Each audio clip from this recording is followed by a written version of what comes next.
And I graduated from Wake Forest in 2006 from the undergrad, and then from the law 1987 school in graduate 2007. of originally from Kannapolis, From North Carolina. 1969 And I made and graduated until 1973, and that's the date that I graduated. And I was in the class of and my 1961.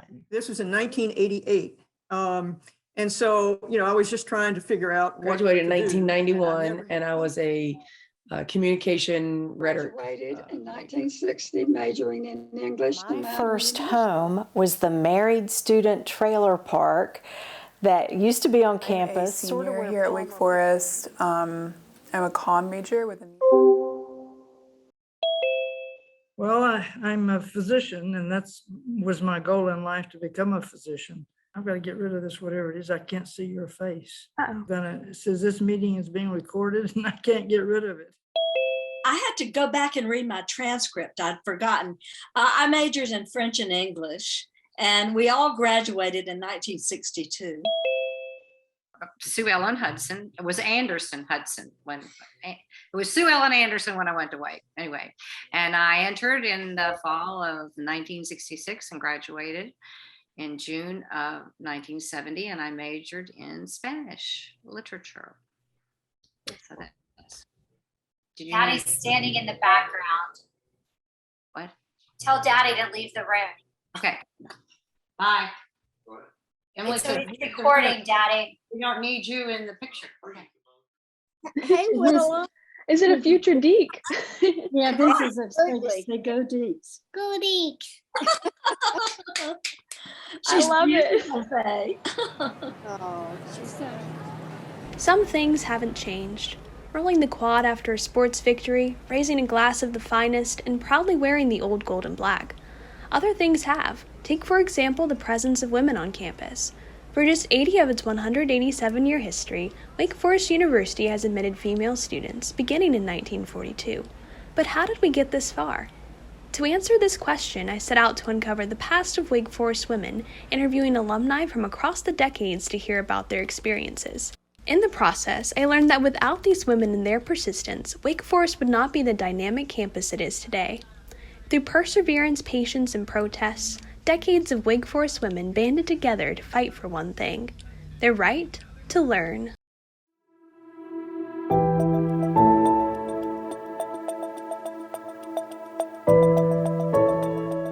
From its beginnings in 1834, women have been deeply entrenched in the history of Wake Forest, originally located in Wake Forest, North Carolina. The primary example of this is Sally Miriam Waite, the wife of Samuel Waite, founder of the college. Compelled by Baptist teachings to establish a school, the Waites founded Wake Forest Institute, which originally sought to educate young men on Baptist ministry.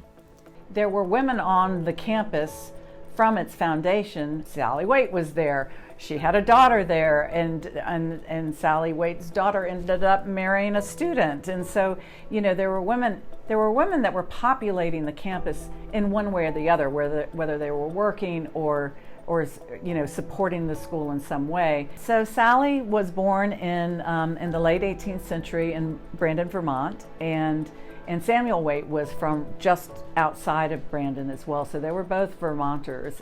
They were coming of age at a time during the Second Great Awakening, which is when all these religious revivals were going on. And so Sally has this conversion, and she decides she wants to be a missionary.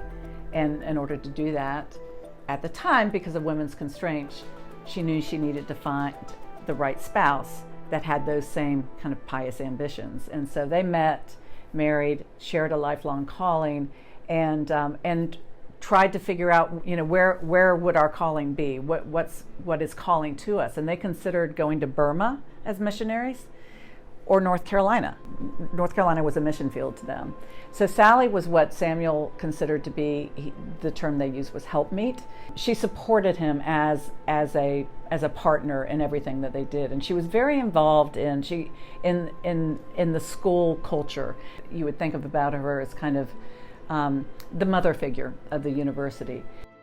Despite the presence of women in campus life, Wake Forest restricted the admission of female students. At the time, higher education was not accessible to the vast majority of American women. By the late 1800s, however, more and more women's colleges emerged across the country. As a result, more women began pursuing a college degree. At Wake Forest, the Board of Trustees began granting some leeway to local women, allowing them to take classes at the college under the supervision of a male family member on a case-by-case basis. Seizing this opportunity, Eva Bell Simmons followed her brother Henry to classes beginning in 1883. At the time, Eva was only 14 years old, but became involved in numerous organizations like The Student, the campus literary publication. In 1888, Eva Bell had completed all of her coursework required to receive a degree. However, the trustees refused to grant her a diploma. In protest, the male students refused to walk at their graduation if she did not receive the degree she rightfully earned. In 1890, Simmons was awarded her diploma after a resolution passed by the Board of Trustees, becoming the first woman graduate of Wake Forest College.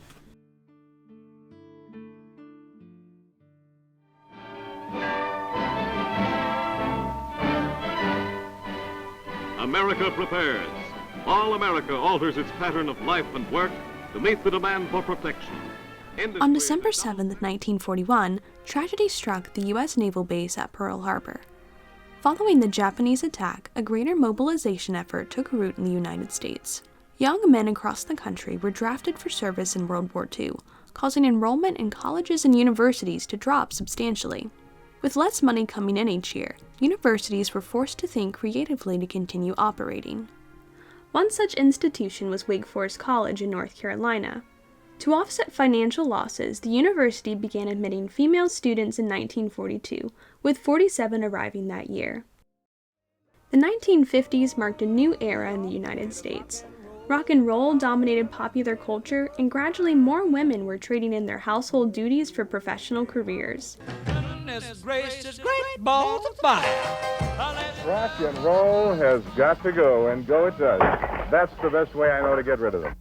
That two-beat pattern is the music brought to the United States of America by the communist conspiracy to corrupt teenagers, and it's in every rock and roll. Such was the case in Winston-Salem, North Carolina, the home of the newly relocated Wake Forest College.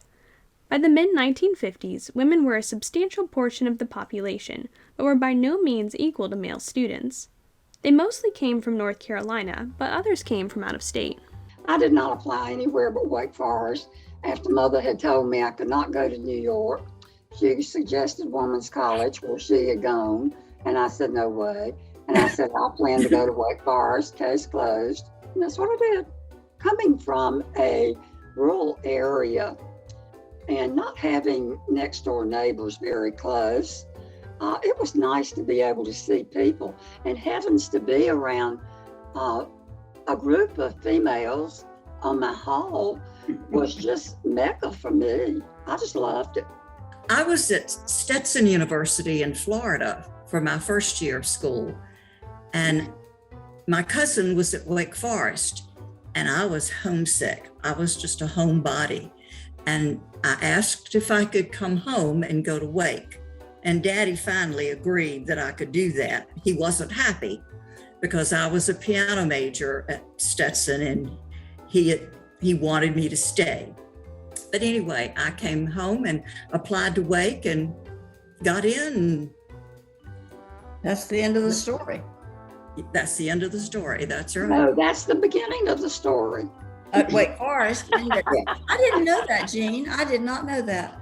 None of us wanted to go to a girls' college because what would be the point of dressing up, really? I did not want to go to a girls' college. Mother wanted to send me to Peace or St. Mary's. And I said, Meredith. no way. Not going. Mm-mm. At that time, Chapel Hill did not take women as freshmen.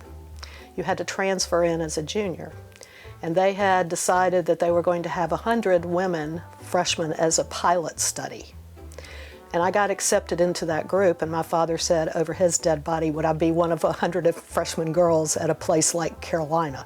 The option was Carolina or Meredith, and I did not want to go to a girls' school. I grew up on a tobacco farm in Mount Airy, North Carolina, not too far from campus. I was a math major, one of the few girls who were majoring in math back in those days. I was quite the student. And I love the process of learning. I just soaked up learning. I decided early on that I didn't want to go to an all-girls school. And back in those days, there were not very many, what we called then co-ed colleges. So I immediately eliminated all the all-girls schools, the Seven Sisters up north, and lots of Southern schools that were all girls. So that basically left my choices either Duke or Wake Forest. My choices were down to two, and I went to visit both places. And Duke was a little bit too northern for me. The people weren't very friendly. And I got to visit Wake Forest, and everybody was friendly and wonderful and welcoming. And I thought, this is the place for me.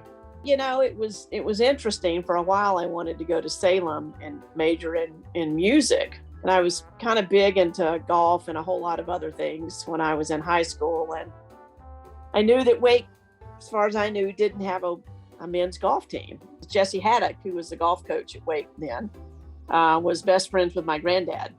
And we'd go out to Pine Brook, and he'd give me a couple, ad hoc lessons. And he and my granddad all played in the gang some. And it was like, well, I think I'll go to Wake Forest and start a women's golf team.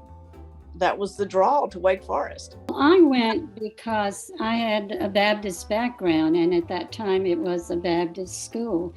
And my parents wanted me to go there. The guy I was dating in high school in my hometown was at Wake Forest then.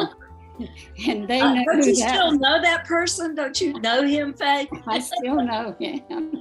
It's her husband. Well, my father was a Baptist minister, and I also wanted to go to some sort of a Baptist school. The first year that I applied to Wake Forest, I didn't get in. I therefore went to Mars Hill, which was a junior college at that time. Spent 2 years there before I transferred to Wake Forest. Yes, that's why I wanted to go to Wake Forest, because it did have a medical school. But what's also interesting there is when I first applied to medical school, I didn't get in there either the first year I applied.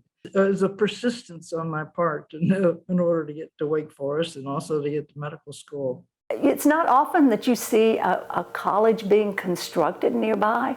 And it was very much in the news where we lived because it was a brand new campus that just was springing up. And it was only 4 years old when I came. So I was really attracted to it, and I liked the size. It was fairly close to home, but far enough away. So I thought, well, that would really be a fun place to go. And at that point, there were just 100 women in my class.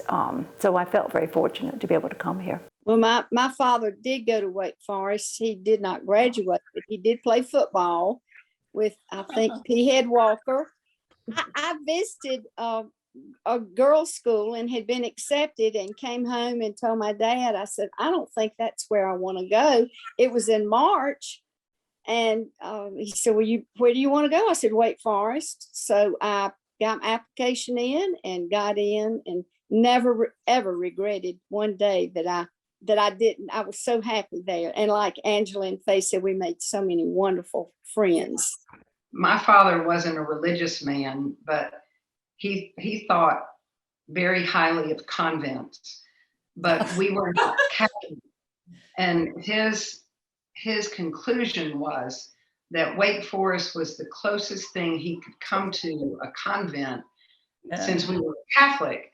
And so he sent me off to be sheltered and watched over as closely as he had watched over me at home. I was destined to go to Reed College in Portland, Oregon. I had a very good friend out there. And I had a very good friend here, came to visit me and said, why are you going to Portland, Oregon? Don't you realize that to come home, you have to rent a space on a private plane to get to the East Coast? And plus, Reed College does not have a football team. And I said, oops, didn't realize that. So, and at the time, Wake Forest was actively recruiting women who had good academic records and who could be friends with the young Black men who were matriculating at the school. There were no Black women on campus at the time that I enrolled. In fact, my 3 colleagues and I were the first to integrate the dormitories. With more women on campus, administrators soon realized something had to be done to keep these rebellious women in line. As a result, a separate code of conduct was created for women students. And we had curfews at night. Remember that? Oh, yeah. Yes, indeed. It was 10 o'clock during the week, and on the weekends was it 11? 30. 11 on Friday and 12 on Saturday. The guys did not have curfews. We were there the very first week, and I didn't know that we had a curfew. And so I was out with Bill, and there was one of his friends with a Salem girl, and Salem had a later curfew. So when I came back in, I really almost got kicked out that first week. We could study in the library, but we had to go right back to the dorm after the library. And I think we could go out 2 nights of a weekend. Those kinds of restrictions seemed pretty harsh to me, even at that time. We had really nowhere to go except Vegas. I don't know if you still have that. Vegas was a big center between the 2 dorms with underground tunnels, and we had all the possible vending machines there. And a cigarette machine, a pack of cigarettes was $0.25. I was involved in women's government. We had our own system of government. And I think I was a representative, and then I became secretary. And my senior year, I was president of women's government.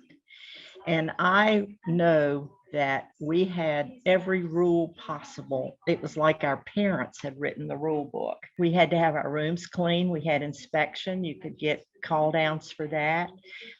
You had to be in your room for those 2 hours for study. And I mean, the house presidents checked on that, and you got call downs for it. If we were late, like on weekends, we could stay out until 11 o'clock. Well, the kids today don't go out until 11. For every 5 minutes we were late, we got 1 call down. If you got 5 call downs, you were campus for a week. And that meant you could not go out after 9 o'clock. I think there were just 600 students in our freshman class, approximately 200 women and 400 men. So the girls were outnumbered 2 to 1, male to female. So that was kind of nice too. We had house mothers in the dorm, and they were mainly kind of older widow ladies or unmarried ladies who actually lived in Johnson and Babcock and Boswick dorm and oversaw what we were doing. And the rules were just, I just can't tell you how strict and ridiculous they were. The attitude at Wake Forest was something called in loco parentis, in place of your parents. This in loco parentis was even stricter than our real parents were. Every time you left the dorm, especially with the boy, you had to sign out what time you were leaving the dorm and what was the boy's name. And then you had to sign back in, of course, before curfew, because we had curfew back in those days. The biggest rule was about what we called intervisitation. You could have male students in your rooms on Wednesday evenings for a certain period of time, and on Friday and Saturday evenings for a certain period of time, and then on Sunday afternoons. Other than that, you know, male students were confined to the lobby or the formal parlor. There were silly things like undue public affection, UPA. If you were standing on the porch of the dorm kissing your date goodnight and somebody was offended that you were kissing too passionately, you could get a UPA. And the UPA would result in your having to have a time in the dorm where you couldn't leave or whatever, and you know, it was, you had to go through the trial, so to speak. One day I had slacks on and I was getting ready to walk across to go up to the pit to get something to eat, and the dress police stopped me and said, "Alex, you're gonna have to turn around and go change your clothes before you can go eat your lunch," because they had on pants. In the period of about 24 months, everything changed. They made a rule that we could wear pants, or if we put our raincoats on. So we used to wear these things called shorty pajamas, and we would just get out of bed and put the trench coat on over our shorty pajamas and go to class. One house mother, Mrs. O'Brien, who was such a dear, dear person, she said to us, "Now, if you have a caller and you come down in your raincoat to go in the formal parlor, that's really still not appropriate because they know what's under that raincoat. And I've laughed so many times because they know what's under everything I wear. Responsible for the co-eds, as women students were called at the time, was the Dean of Women. Lois Johnson served as the first Dean of Women from 1942 until 1962. She was I thought, a very aristocratic person. Very attractive, I thought. Very attractive, very, very pleasant. Formal, very formal. Formal, aristocratic is how I would term her. Elegant. Elegant, wonderful, kind, just a sweet lady. In 1964, Lou League took over this position. She was wonderful. She was absolutely a fair-minded lady, and she cared so much about all of us. I was a junior advisor my junior year when I lived in the basement of Bostwick, and one of the young ladies who was so talented and I wanted her to stay at Wake one of my freshmen was contemplating leaving. And I remember I called Dean Leake and I said, oh, we can't lose Mary, please, please, please. And she invited Mary and me for dinner at her apartment, her faculty apartment, and had a couple of other professors. And it was really wonderful. And the young lady stayed. And several times when I went back for homecoming, she had all of us for a luncheon.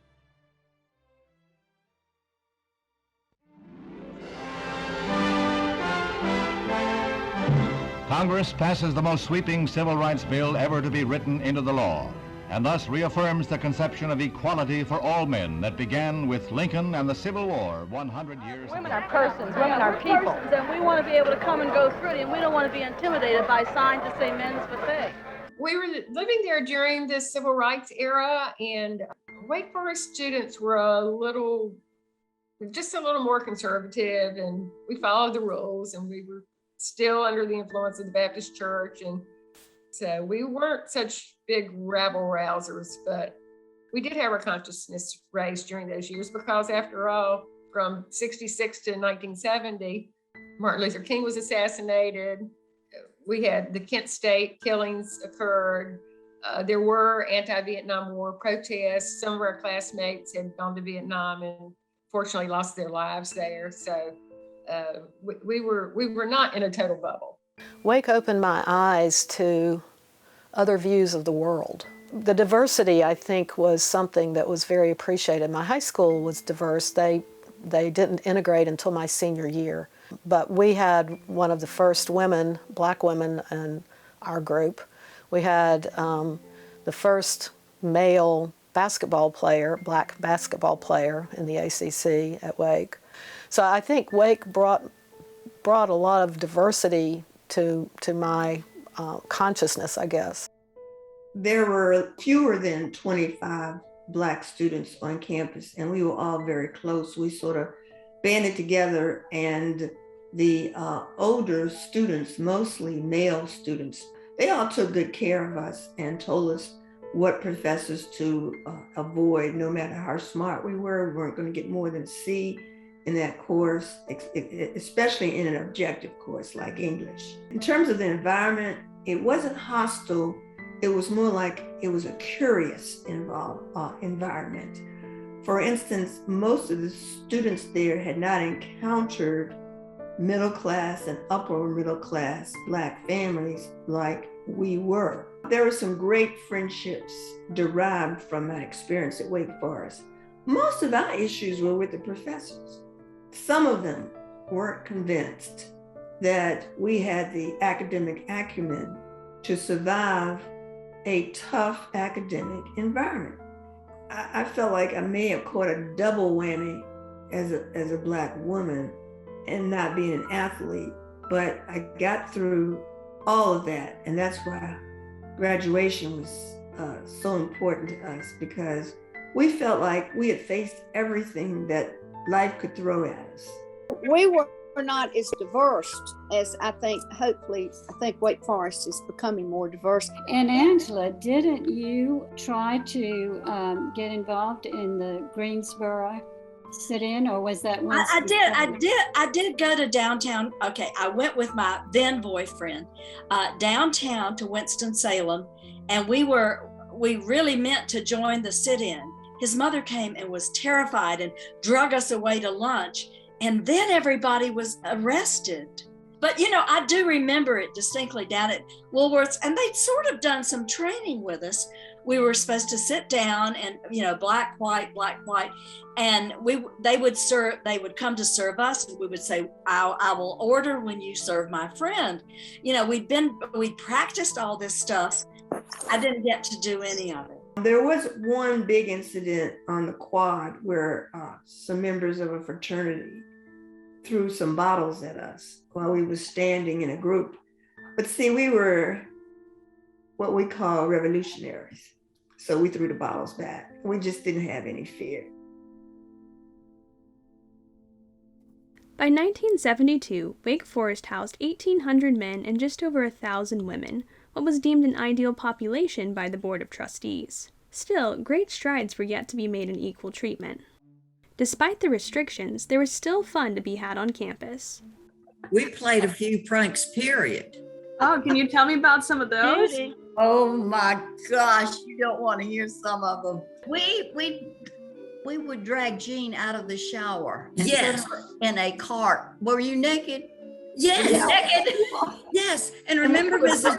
would Dean? run her up and down the hall. She was We were- screaming the whole way. And Mrs. Eames came by and she said, girls, it's not Christmas yet. I don't remember. Well, that. you were not a Christmas tree. The men would get together and decide when they wanted to have a panty raid. And so they'd all come running down as a group to the girls' dorms yelling for panties. They wanted panties thrown out the window to them. But then it was up to the house mothers to keep us all back. There was a little cafe downtown in Old Wake Forest called Shorty's. Had the best hot dogs anywhere around. So the guys would I was on the first floor in Bostwick my second year, and one of the guys would bring me a hot dog and slide it through the window. And I got caught for that. They'd say that 9 out of 10 women are beautiful, and the 10th one goes to Wake Forest. That was one of their favorite things to say, and I just thought that was horrible because I didn't believe it. It's interesting, the guys would be wanting to go to Salem College, they would go to WC, and they would go to other places to find dates, but they found that included a lot of travel. So a lot of times it was the convenience that brought them back to campus. One of my hallmates, Chrissy, borrowed from the house mother a blender, saying that she wanted to make health food milkshakes to serve the boys when they came up on the hall. Well, indeed, she made batches of margaritas instead. So the KAs moved their couch right outside on the lawn in front of their housing, which happened to be the side entrance to the Renolda Hall. And then they set up the Bloody Marys and the screwdrivers and had a morning mixer, and they invited the Fidels to wear their pajamas, and they did too, and they were sitting out on the couch all day as everybody went to work. Well, Right, didn't it start at like 5 in the morning? Yes. Oh, and I remember walking by, and so does Lydia, but Lydia remembers taking a screwdriver to class. I have a very vague memory, like I wasn't even there. I think alcohol was clouding my mind. As they say, alcohol may have been involved. There was one fraternity that one of their things they did during the spring, they had a thing called Derby Day, and they had girls competing through the week with different events. There was one that was pretty awful. They created a mud hole down behind Winston Hall, and they did a tug of war, girls on either side. And of course, you end up muddy. And you had to get derbies from the boys' heads so you could chase them. And of course, sometimes girls got hurt. But it was all because we were going to win derbies and we were going to win Derby Day, But the boys had set these things up to make us compete with each other. The big parties were always off campus because there you could dance, and there the alcohol flowed. I was a very serious student. I was not a serious behavior. You were running a little late one night and needed to get in. Yes, yes. Of course, there was no drinking on campus. So we had to go off campus, and we had keg parties at the Yadkin River. But we would go down and pick a fraternity and just go and drink lots of beer. Campus organizations also created a sense of camaraderie among female students. Societies, the precursor to sororities, provided a chance for women to socialize outside of class. Back in the 50s, there was a society for women scholars, and they became tassels. And the idea, it's the tassel that hangs off the mortarboards. Some of the girls who weren't in tassels decided to start their own society called Strings, the string from the tassel. It was nothing like it, as formal and organized as it became later. They were just, they just got together and had fun. The biggest positive of joining Strings was that I got to have these close friendships with women.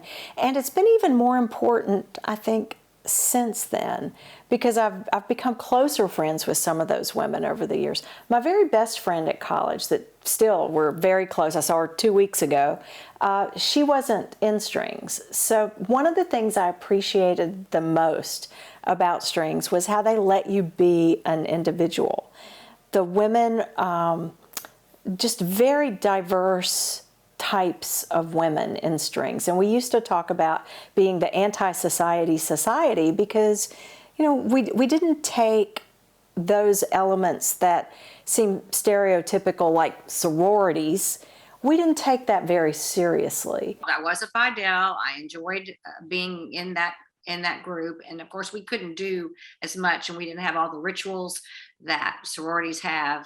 And we didn't have to meet any obligations to the national sorority. My roommate was actually a Kappa, and we all lived on the hall together, and we had roommates from different groups, and it wasn't as exclusive as it became, so there wasn't as strong an identity. That produced a lot of strong bond of friends, and I was Rush chairman. And, thought that was a big deal and spent a lot of time, that's kind of wasted time, but spent a lot of time on that. I waited until we were 70 and formed a group of 8 classmates. And we've done a little trip in the, in the summer. In that group of 8 were 2 that were Strings, and they had lived across the hall from me. And one of those was president of Strings when I was president of Softs. It didn't matter at all, except during Rush, we kind of steered away from each other.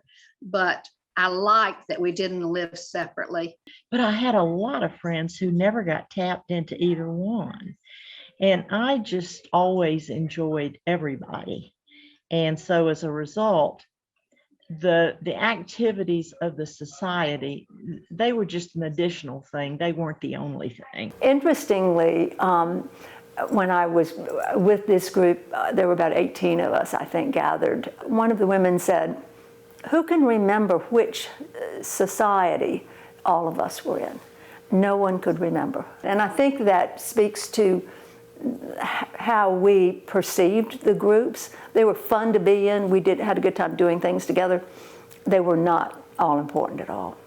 Emily had a much more involved experience. It was really important to me because I'm really shy. I needed that network to meet people. And I was really homesick my first semester. Even though I'd made a couple friends, I didn't really feel like I was a part of everything at Wake until I pledged Kappa. For me, I don't know how I would have done Wake without it. So I pledged Alpha Kappa Alpha, and AKA is a historically Black sorority. Being, it's a smaller organization given just the numbers and stuff on campus.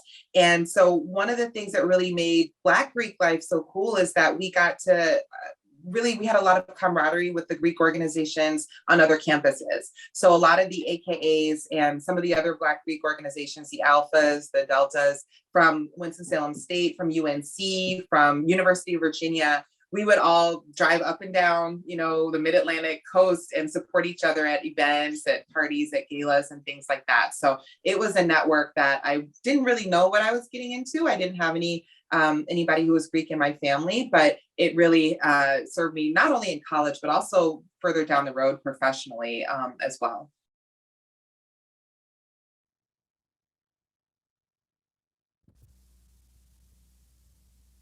Ball game. And it's good. Bill Perry, last year's top freshman scorer, gets his first field goal of the ball game. And it's 19-10. Wake Forest still on top by 9 points. On campus, sports were popular among students, but before the introduction of Title IX in 1971, women were only allowed to participate in an informal capacity. These women banded together to form the White Jackets. Instead of getting monogram sweaters, we got white jackets. And there were not many of us because there were not many PE majors at that time, maybe 10 or 12. You had to earn a lot of points and participate in a lot of the sports and excel in those sports before you could become a White Jackets member. In the intramurals, it was a competition between dorms of those particular sports. And that's how we earned points. And I participated in every sport, I think, that was offered. Inspiring women athletically were the influential Dot Casey and Marge Crisp, two of the first female faculty members. And then there were the infamous Dot Casey and Marge Crisp, who in the physical education department, who we adored and loved. And those two women were just so influential and such just great role models, and encouraging all of us girls to aspire to better things. And they were phenomenal ladies. They were just the most caring, nurturing, generous people that you would ever want to be with. And they really impacted a lot of young people's lives. As Title IX came to effect in Wake Forest, women were able to join athletic teams. However, they were still not completely equal to their male counterparts. Well, it was small because remember, Title IX had just come through in the late 60s, early 70s. We weren't under the ACC umbrella then. We were under the AIAW umbrella, which was under the physical education department. The aura of campus, the aura of professors, the aura of other folks was give them a ball, let them play for a little while, and they'll realize they can't do this. I asked a question one day in class, and Dr. H said, well, probably if you weren't so busy trying to play basketball and some of these other things, your grade would look a little bit better. And there was a fellow in the class who played on the JV team, and he got in on the conversation. And he said, yeah, it's really a waste of your time because girls can't play ball. And I stood up, I slammed my book, and I said to the JV basketball player, who was like 6'2", I'll take you the best 2 out of 3. You name the time and place. We didn't have to go three games. I cleaned his clock. First year was really kind of difficult in a way in that the former coach had not recruited anybody for 2 years. So I had 3 seniors and 3 juniors, no freshmen, no sophomores. So I had to really get on the stick and try to recruit some folks. And I didn't know anything. There were no files that were left, so I didn't know anybody that, I just was starting with a blank slate. And I remember the first tournament I went to, all these moms were sitting in the coffee shop there and the snack bar at the golf course. And they were, just sitting around talking. And I walked in, and I was the only coach there. And so I said, I went in, I introduced myself, and I said, I'm Diane Daly, the new coach at Wake Forest. And can you all tell me who I need to be recruiting? Wake Forest, I don't think they offered any athletic scholarships for women until around 1980 or 81.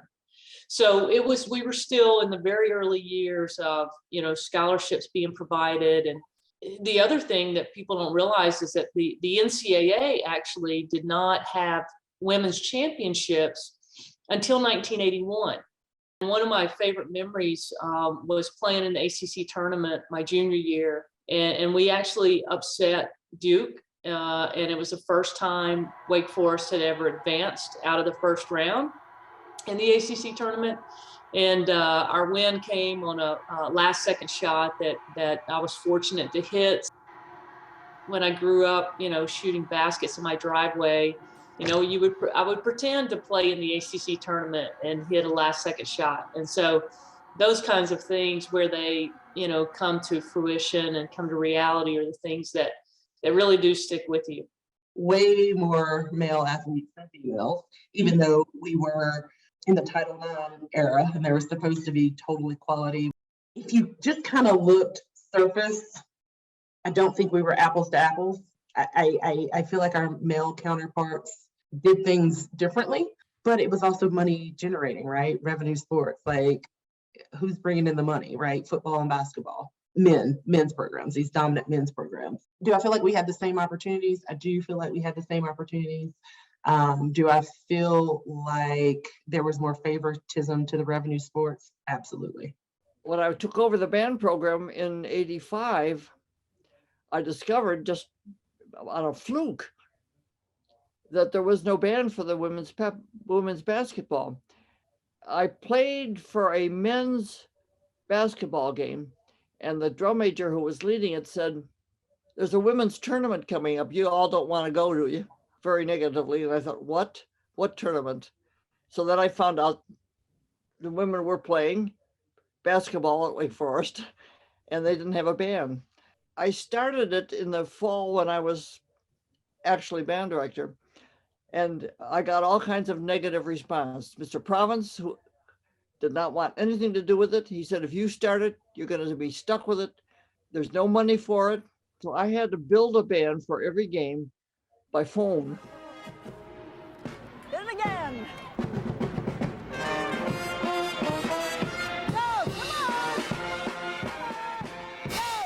I guess the best experience we had was to go to Villanova for the first time they were ever in the NCAA. Won that game with today's coach, Jen Hoover, hit the winning basket. When I started to get recruited out of high school, I'd never even thought about going to college. And then all of a sudden I was starting to get all this attention. And, again, I was the first in my family to go to college. So I was a little, I didn't know what that meant exactly, or kind of hadn't really thought about it. But once it became a reality, I knew that that's what I wanted to do. That freshman year, we had a great year. It was, we went to the NCAA tournament. It was a lot of fun. It was the ACC then, we played everybody twice. There was only 8 teams in it. So there were these rivalries between the NC State and Carolina, and Maryland was a big rivalry back then for us because the women's team was really good. And my coaching staff, Coach Joe Sanchez was our head coach. And, as I got to see him be a college coach, I kind of had envisioned myself one day coming back and being a college coach. It's been 10 years now. This is our 10th year back. And it's hard to believe it's been that long, but it's been a wonderful ride and a kind of ups and downs, but throughout it all, really excited with what we built and what we're doing. Female representation steadily grew over time, but women students were largely taught by a predominantly male faculty. There just weren't a lot of female professional role models for us. I never knew a woman doctor or a woman lawyer. And the professors at the time were not eager to see women. And I later found out that was admittedly true, but not by the professor, but by the spouses. He always picked on me in class. I want to know why. And she says, he didn't like women in medicine. She says, and actually, he even wrote I even have a copy of a letter he wrote saying that he didn't want women students in his class. That's the way it was back then. We just had to put up with it. I looked to see how many women were faculty members when I was a student, and there really weren't many. And most of those, with the exception of one, were not tenure track or tenured. So it was a different world, and I laugh and think, how did I end up thinking about doing this? But because I didn't have role models. But it really was those few women that I saw that were very, very forceful, very, very strong, and very supportive of other women. So I had one female professor and one female TA the whole time I was at Wake Forest, and I did not have any professors of color. So that's why I think I never I never thought about being a professor. I totally fell into this profession, a happy accident. I think there is a lot of pressure in being a female on the Wakes campus. Whenever I start a class, just from like conditioning over the years, like being a senior now, I sort of expect that when I walk into a class, like the teachers they don't expect much from me, because I feel like it's really easy for teachers to see like, oh, like you're, you know, like a pretty girl, like you don't care about this class. Being a woman makes me conscious of the way I look at all times. I feel like I am constantly being like observed in a way that I don't think men will ever really understand. I just feel like there is a big difference between the way I'm treated when I feel like I look my best and when I'm wearing, you know, like sweatpants or whatever. We didn't talk very much then about certain things. We didn't have a language for it back then. We sort of whispered about things. We sort of knew indirectly when something happened, or you'd be warned about a certain male student to avoid. I had a couple or several experiences that could have turned out to be much worse than they were. I think the pressure imposed by social media today on students, I'm glad we didn't have to deal with that. It was horrible enough having SIGEP sitting on the wall rating women as they walked to the post office. And we were at least smart enough to understand then, as you would now, that that's terrible. There were definitely families of means that I had never like experienced or met before. I remember in particular in Spanish class, there were about 12 people in the class. And the professor, we were learning new vocabulary words, and the professor asked, ¿Quién aquí tiene una beca? Who here has a scholarship? And I raised my hand, and I thought surely like half the class or something has scholarships given how much Wake Forest costs. And I was the only one in the classroom who raised my hand. And I just remember being really like kind of shocked by that. Obviously, I saw more faces like mine athletically than in the real world, but I didn't really recognize we were such a minority. Most of the brown kin people knew each other. We all hung out together, but to actually take that more globally, to realize that, wow, we're less than 10% of the population is more astounding now than it was then, because I always felt like we had a network of each other. You know that whole phrase, somebody has to crawl, somebody has to walk before people can run. And I would be appreciative of the Black women who were bold enough to place themselves in at the time, a very white dominant culture, but also a white male dominant culture. And because I could imagine how scary that was. I mean, it's still quite dangerous for Black women to exist now. And so to imagine that Black women, they respected their autonomy and what they wanted to do in their life enough to put themselves in those situations is amazing. And it, I guess, increased the chances that more of us would like go for things that we felt like we didn't belong in or didn't have a place in. Because even if the culture looks a lot the same, like externally, like there's a very small Black population culture and a very small like Black women population on here, it's still like there's still places for us to be, especially amongst each other. It's just a matter of knowing what your goals are and choosing how to achieve that. Today, women comprise 54% of the campus population, while over half of the faculty members in multiple leadership positions, including 4 deans and the president. Women, just the nature, they're nurturing because they're mothers. I think that's a piece of it. And right now, we need that nurturing. As a society, we need that. And I think every person to her is valuable and important. Maya Angelou one time said, you'll forget what people say, but you'll never forget how people make you feel.